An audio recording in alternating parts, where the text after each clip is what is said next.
ஒரு ஆளாக அரெஸ்ட் பண்ணியிருக்கிறாங்க. அவங்களுடைய அம்மாவையும் அரெஸ்ட் பண்ணணும் அப்படின்னு சொல்லி கோரிக்கை வச்சிருக்காங்க. சிபிஐக்கும் விசாரணை மாற்றணும்னு கோரிக்கை வச்சிருக்காங்க. உங்களுடைய நிலைப்பாடு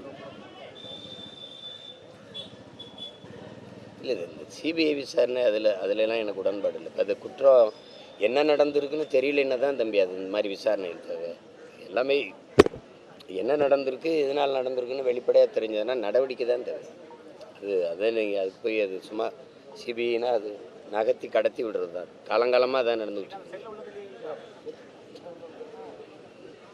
இங்கே கொலை செய்தவர், இறந்தவர், இது எல்லாரையும் விட நம்ம எல்லாருமே அவமானப்பட்டு வெட்கப்பட்டு தலைகுனிய வேண்டிய ஒரு ஒரு ஒரு செயல் தான் இதெல்லாம். எவ்வளோ பெரிய ஒரு சமூகம், ஒரு அறம் சார்ந்து வாழ்ந்த ஒரு இனக்கூட்டம் அன்பை கொலை செய்கிறதுங்கிறது எப்படி? கொல்ல வேண்டியது சாதியே தான். சாதிய உணர்ச்சியை தான் நீங்கள் கொலை செய்யணும். அதுக்காக மனிதனை சக மனிதனை கொல்றதுங்கிறது ஒரு உலகத்தில் இது மாதிரி கொடுஞ்செயல் எங்கே நடக்கும்? உலகத்துக்கு அறிவியல், நாகரிகம், பண்பாடு, வாழ்க்கை முறை எல்லாத்தையும் கற்றுக் கொடுத்த ஒரு இனம் இந்த தலைமுறையில் இந்த மாதிரி ஒரு கொடுமை நடக்கிறது எப்படி சகித்துக்கிறது சொல்லுங்கள்? ரொம்ப வலியாக இருக்குது. அந்த அம்மா கதறி அழுகும்போது அந்த தாய் மகனை இழந்துட்டு அவள் கண்ணீருக்கு என்ன யார்கிட்ட பதில் இருக்குது சொல்லுங்கள்? ஒரு முற்று வைக்கணும். இது தொடக்கத்தில் எங்கோ ஒரு இடத்துல நடக்கும்போதே அதை முற்று வச்சுருந்துருக்கணும்.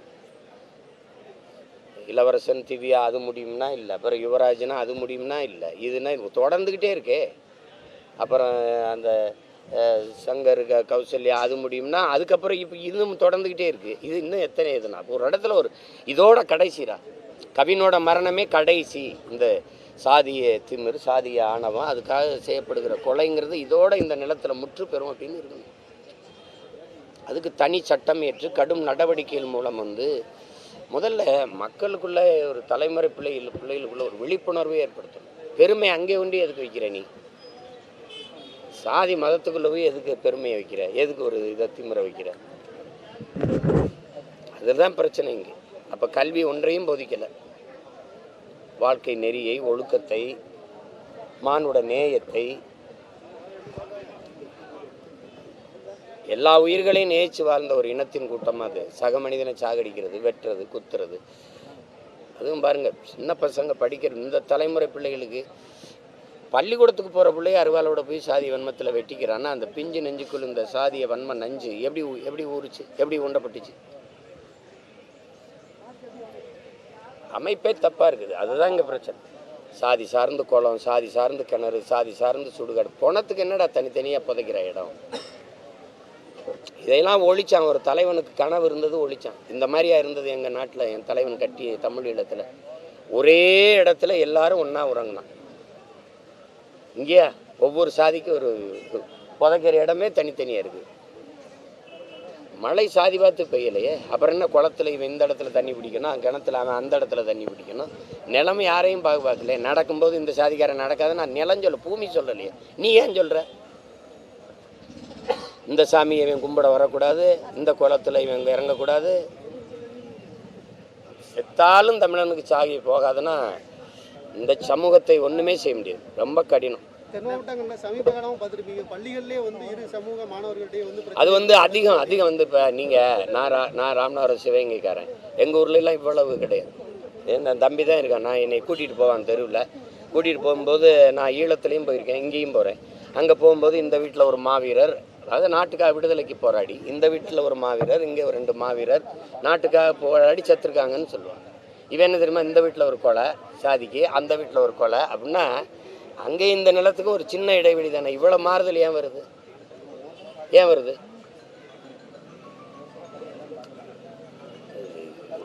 கொடுமையாக இருக்குது. நீங்கள் இந்த நிலத்தில் தான், இந்த தமிழ்நாட்டில் இந்த நிலத்தில் தான், திருநெல்வேலி இந்த மாவட்டத்தில் தான் அதிகமாக இந்த மோதல்கள் நல்லது. இதைத்தான் தன் இனப்பகைங்கிறாரு காப்பா அரவாணன் ஐயா வருந்தி சொல்கிறார். தன் இனப்பகையாலே தாழ்ந்து விழுந்த சமூகம். ஒரே வரப்பு, இது உங்கள் வயல், இது என் வயல். இந்த நெல்லை நான் சாப்பிட்றேன், இந்த நெல்லை ஒரே காற்று, ஒரே தண்ணீர், ஒரே மொழி பேசக்கூடிய ஒரு மக்கள். இதில் என்ன இவ்வளவு பகை? உயிரை மாய்க்கிற பகை எப்படி வருது? இதில் அது செய்யாதுங்க. அது செய்யாதுங்க. இதே மாதிரி இது சாதி கொலை செஞ்சுருக்குங்க, அங்கே சட்டம் கொலை செஞ்சுருங்க. திருப்பரங்குன்றத்தில் அஜித்தை கொலை செஞ்சது எது? சட்டம். ஏன் இவ்வளோ பேர் வரல? ஏன் இவ்வளோ போராடல? இது வாக்கு, 2 சாதி வாக்கு எனக்கு வேணும்னு அரசு துடிக்குது, அதுக்காக இவ்வளோ வேலை செய்யுது. ரெண்டு பக்கம் குண்டாஸ் அப்போ போட்டாங்க, கைது பண்ணாங்க. நீங்கள் இதில் போய் நீங்கள் வாக்கை பார்க்கக்கூடாது. நீங்கள் எல்லாத்தையுமே ஓட்டாக பார்த்தீங்கன்னா நாட்டை பற்றி கவலைப்பட மாட்டீங்க, எல்லாத்தையும் வாக்காக பார்த்தீங்கன்னா மக்களின் வாழ்க்கையை பற்றி கவலைப்பட மாட்டீங்க. இப்போ என்கிட்ட அதிகாரம் இருந்தால் அது நடக்கும்னு நினைக்கிறீங்களா? ஒரு கொலை நடந்துச்சுன்னு வச்சுக்க, அதோட முடிஞ்சு. அவன் சான்றிதழ், அவன் கல்வி சான்றிதழ் செல்லாது, அவனுக்கு குடும்ப அட்டை கிடையாது, வாக்காளர் உரிமை கிடையாது, மொத்தமாக அவன் தலைமுறைக்கே அரசு வேலை கிடையாதுன்னு சட்டம் போட்டு நிறுத்திட்டேன்னு வச்சுக்கிறீங்க. தொடுவான்றீங்க.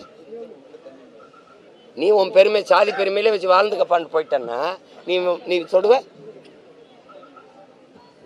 இந்த தலைமுறையில் வந்து பாருங்க, அவன் 1000 கனவுகளோடு படித்து சாதிக்கணும்னு இருந்த பிள்ளைய சாதி கொலை செய்யும்னா ஒன்றும் பண்ண முடியாது. சமூக வலைதளங்களையும் தொடர்ச்சி ஒவ்வொரு சமூகத்தினரும் அவங்களுடைய சமூகத்தை வளர்க்குறதுக்காக வந்து போட்டுட்டு இருக்காங்க. அதை தடுக்க அது நோய்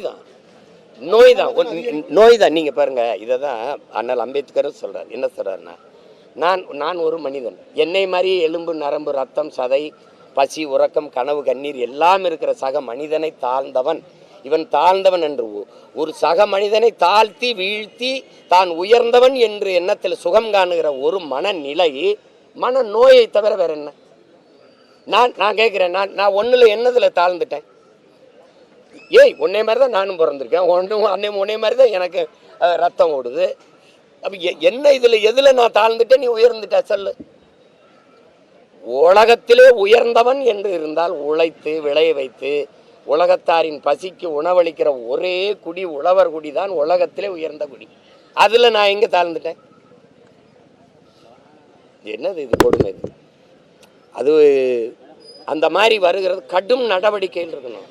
இந்த மாதிரி இருந்தால் தூக்கி உள்ளே போடுவான், போட்டால் வெளியில் வர முடியாது, முடிஞ்சு அப்படின்னு நடவடிக்கைகள் சட்டத்தை வச்சு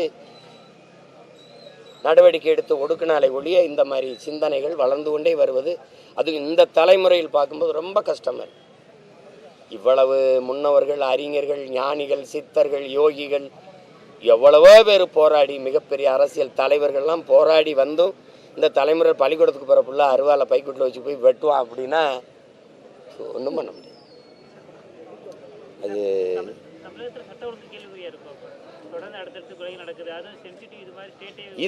இது ஒரு கொலை நமக்கு தெரிஞ்சிருச்சு. வன்புணர்வு, 10 வயசு பிள்ளைய வன்புணர்வு பண்ணி கொள்வது, 6 வயசு பிள்ளைய கொள்வது, இதே மாதிரி கொலைகள் நாடங்களும் நடக்குது. இப்போ இது ரொம்ப பேசப்பட்டதுனால இதில் நின்றுட்டு அந்த மரணத்தில் நிறைய இடத்துல நடக்குது. அது இல்லை, அது கவனமே இல்லை. அது எங்கே அது கவனத்தை எடுத்துக்குது சொல்லுங்கள்? சாலையில் மட்டும் நடந்த கொலைகள் எப்படி? வெட்ட வெளியில் நடந்து போகிற இடத்துல நீங்கள் இப்போ என்கிட்ட பேசிட்டு வீட்டுக்கு போகும்போது உயிரோடு போவீங்கன்னு உறுதி உங்களால் தர முடியுமா? அப்படி இருக்குது. பள்ளிக்கூடத்துக்கு பிள்ளை போயிட்டு பத்திரமா வரும், சந்தைக்கு அப்பா போயிட்டு பத்திரமா வீட்டுக்கு வருவார், நிலத்துக்கு போயிட்டு இப்போ இந்த பிள்ளை எப்படி போனான்? உன்னை கொல்ல போகிறேன் வேணா கூட்டிகிட்டு போனேன், எப்படி போனான்? அப்புறம் என்ன நடக்கும்னே தெரியல, எந்த நேரத்தில் என்ன நடக்கும்னு தெரியாத ஒரு நாடாக மாறிட்டுது. நாடா சுடுகாடானே தெரியல. எங்கே இருக்குது சட்டம் ஒழுங்கு, ஒரு கட்டுப்பாடு, அதெல்லாம் எங்கே இருக்குது? இதெல்லாம் பாவ செயல்னு படிப்பிச்சான். நீதி போதனைன்னு மாரல் இன்ஸ்ட்ரக்ஷன் ஒன்று இருந்தது கல்வியில். இப்போ எங்கே அது இருக்கு? பொய் சொல்கிறது, களவு செய்வது, கொலை செய்வது, இதெல்லாம் குற்றம், இதெல்லாம் பாவ செயல்னு படிப்பிச்சது கல்வி. அப்படி இருந்துச்சு. இப்போ எங்கே இருக்குது அது? ட்ரெண்டை ஃப்ரெண்ட் ஆக்கிக்கோங்க. தந்தி டிவியின் சப்ஸ்கிரைபர்ஸ் அண்ட் ஃபாலோவர்ஸ் குடும்பத்தில் நீங்களும் இணையுங்க.